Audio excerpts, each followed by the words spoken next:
one of the most anticipated games of the year has finally got a big information drop. So in today's video, we're going to go over all of the important details that you will want to know from the latest gameplay trailer, such as the release date and what we can expect from the multiplayer in Armored Core 6 Fires of Rubicon. And if you enjoy these recaps, please do hit that like button. It's a great way to support us and this video, and subscribe so you don't miss out on the next one coming soon. So let's get into it. The first thing that you will probably want to know, because a lot of players have been asking about it, you will actually be able to play this game without needing to have played the previous Armored Core games, which is great news if you're a new player interested in getting into the series due to the rising popularity of From Software. From what we have learned in interviews, this is basically a reboot in terms of the narrative and canon of the series, as it takes place in a completely new setting, and here is the summary of the setting and the story that we know so far from both IGN and Eurogamer interviews with From Software themselves. Armored Core 6 Fires of Rubicon is an upcoming game that represents a fresh start for the popular mech combat franchise developed by From Software, and will be launching this year on the 25th of August 2023 for PC, PS4, PS5, Xbox One, and Xbox Series X and S. The game's storyline is set on a distant planet called Rubicon, which has experienced a catastrophic event of cosmic proportions, leaving it engulfed in flames and destruction. In order to survive, the planet's inhabitants have built a colossal shell around it, which now acts as their habitat and protection against the harsh environment. Within this shell, various factions and corporations have emerged, each vying for control over the planet's resources, particularly the coral material, which is unique to Rubicon. These factions are engaged in fierce battles, using their customized mechs, known as armored cores, to gain dominance over each other. As players delve deeper into the game's story, they will encounter the different factions and characters that inhabit this world, each with their own motivations and goals. You'll have to navigate the political landscape and engage in intense battles to survive and emerge victorious.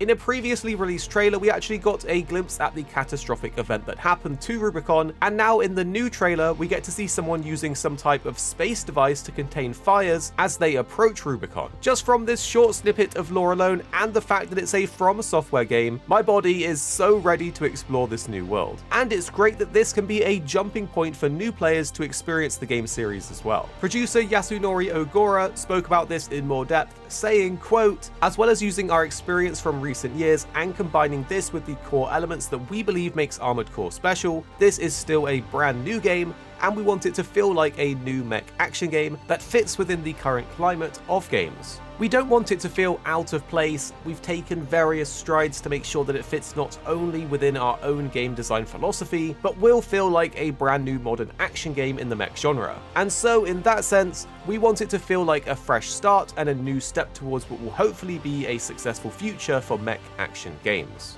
In the interview with IGN, the host asked if the game would be made more accessible for newcomers due to the complexity of previous games, basically hinting at if they had made the game easier for modern audiences, and the developer replied saying their onboarding tutorials are good, which is probably the best answer for those wanting a more hardcore game that's not watered down. Difficulty in From Software games has always been a hot topic. It would be interesting to know though how you guys in particular feel about it. Would you be upset if they added difficulty options? Personally, the difficulty of the From Software games is part of the fun to me, so I'm on the fence about them adding in any more options to tailor it, but I also think if the game can be made more accessible so more people are able to experience their games and enjoy them without impacting that hardcore experience that I'm looking for, then that would also be a good thing if that's possible. Elden Ring definitely did it right, where the player was able to level up and scale the difficulty of their own playthrough by farming in-game, and if you wanted to be OP in a boss fight, you could do that and go for that. But if you wanted to go in naked with 1 HP and a stick that you found, you could also basically do that too. From Software games are also mostly single player, so I'm not too worried about how other people are playing it, as long as I'm having fun in my playthrough. A lot of the difficulty in Armored Core does come from building your mech, but FromSoft have already mentioned that they will be taking the learnings of the Soulsborne games and applying them here in terms of boss encounters. However, Armored Core 6 has a more fast-paced 3D combat, and from the interviews we know that the combat in Armored Core 6 embodies a sense of aggression and visceral intensity, with a clear rhythm that allows the player to experience highs and lows while fighting at various distances. Additionally, the game features towering bosses that reflect From Software's tradition of challenging and impressive battles. These bosses will serve as the ultimate test of our abilities to adapt our mechs and learn attack patterns through repetition. The game's latest gameplay trailer showcases some of these colossal robots that are both terrifying and impressive, further emphasizing the game's unparalleled sense of scale within the series, and this is something I love about it. One of the developers actually spoke about this, and here's what they said. With Armored Core 6, we're trying to incorporate these elements in a way that does not taint the original qualities of what makes Armored Core what it is. We're trying to incorporate these elements in a way that lets them coexist and gel nicely with our modern game design philosophy and be understood easily by the player without spoiling the core concept of Armored Core. So Armored Core 6 is set to feature some intense and diverse battles against a variety of powerful bosses, including massive combat helicopters, heavily armored mobile turrets, and unmanned heavy demolition machinery. In addition to these imposing foes, players will also engage in high-stake duels against other armored cores and humanoid mechs. As is typical with From Software games, defeating these challenging bosses will require some experimentation and adaptation to your Armored Core equipment. But with lots of perseverance and skill, players will definitely be able to expect some satisfying victories in Armored Core 6. It really is great that they're taking their learnings from the Soulsborne genre and applying it here, and I can't wait to see what exactly this means in terms of gameplay, as the structure of Armored Core is very different from their newer games. We actually found out about a bunch of new gameplay mechanics from a PlayStation blog article, which speaks about the assault boosts and stagger mechanics introduced into the game. The article says, Assault Boost, one of the biggest new features in Armored Core 6, is an instantaneous switch between long-range gunfighting and close-range melee, thanks to a button-activated movement skill called the Assault Boost. Assault Boost is an offensive action that helps close the gap between enemies and lets you quickly go from long distance to close range. It will also provide some incredible chain abilities when fighting. As Yamamura describes, say you activate Assault Boost to make your approach while using machine gun fire and a missile salvo to stagger the enemy. Then you use your Pulse Blade to score a direct melee hit once you're up close. It definitely sounds like we're going to be highly mobile and darting around the place, which is quite a big departure from Soulsborne games. They did speak about the stagger mechanic as well, which is definitely something they're taking from their newer titles. And they talk a bit about the stagger mechanic as well. They say it's another addition to the series combat, a stagger element. If an armored core takes too many hits over a short period of time, its altitude control system will be overloaded,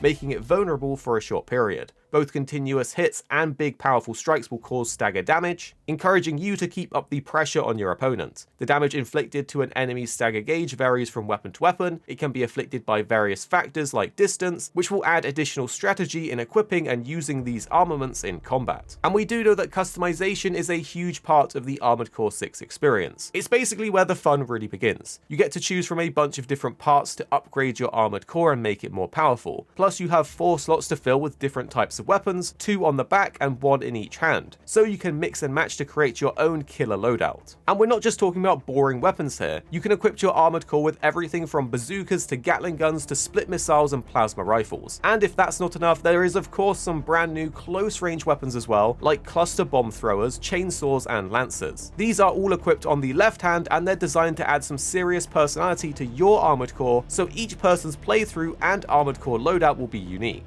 If you're feeling really creative, you can also give your armored core a custom paint job, which will make it stand out even more, so the possibilities do sound pretty massive. For those of you that are interested in hearing about the multiplayer though, as there was a lot of confusion about this when the game was first revealed, and the developers have said that the game will be focused on single player first. But you will be happy to hear that multiplayer is returning in Armored Core 6, but only as PvP, and unfortunately there will not be co-op within the campaign. They haven't talked about the multiplayer in detail, but we do know that players will be able to take their fully built mech online and clap other mechs out of existence. I'm super excited for this one, and everything I hear about it is great so far, and hopefully it turns out to be an awesome game, but we'll have to wait until we can play it. So for now, I'm off to watch some Gundam.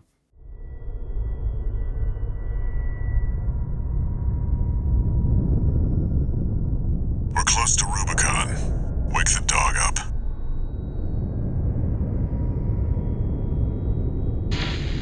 Handler Walter verified. Activating cerebral coral control device.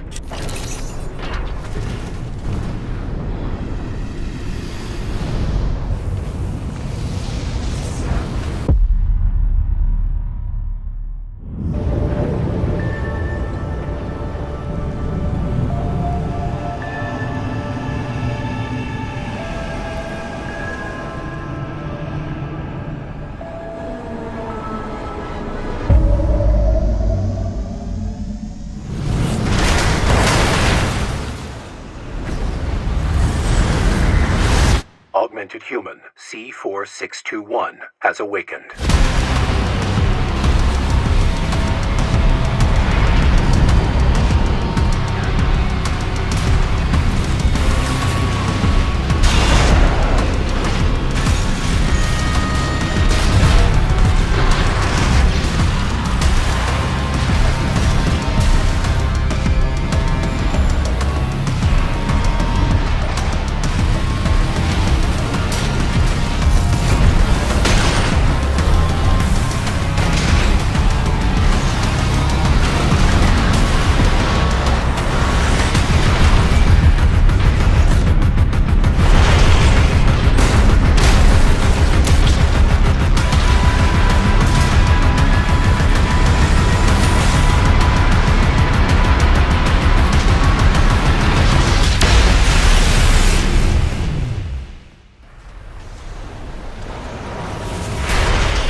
One of the infamous handler Walter's hounds. Interesting. You ready to climb the wall? Call sign Raven. Priority subject for termination. High on the list. A coral response from the generator. Watch out! Why hide behind another's call sign?